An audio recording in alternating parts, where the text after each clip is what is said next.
So today we're going to learn about the Japanese folktale Green Willow. And our major character is Tomotada, a young samurai who serves the Lord of Noto. And the Lord of Noto asks Tomotada to go on a special quest to the Lord of Kyoto. But we notice that something's different about Tomotada right away, because he makes a request to visit his widowed mother. And amazingly, the Lord of Noto grants that request.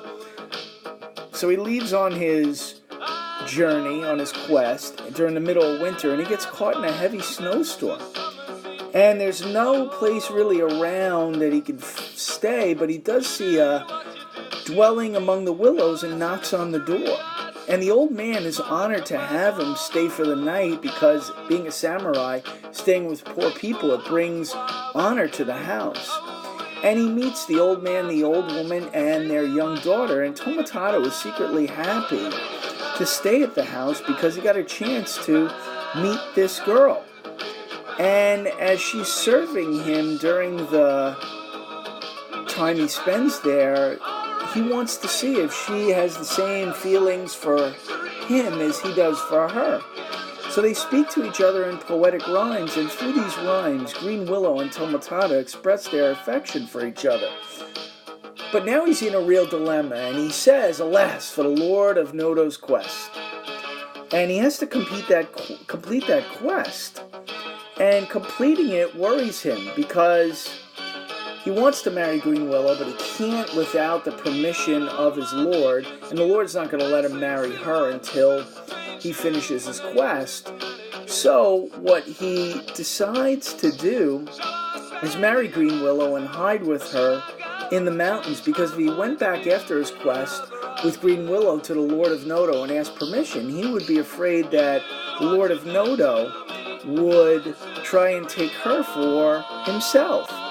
So he hides in the woods with her, and they're happily married for 5 years, and then one day she just cries in pain and literally dies in his arms, and she tells him that her heart, her soul, everything about her is a willow tree.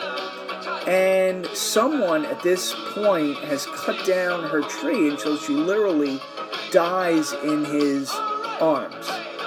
And years later, there's a monk who's traveling through the woods, and he sees these stumps of the 3 willow trees, 2 old and 1 young.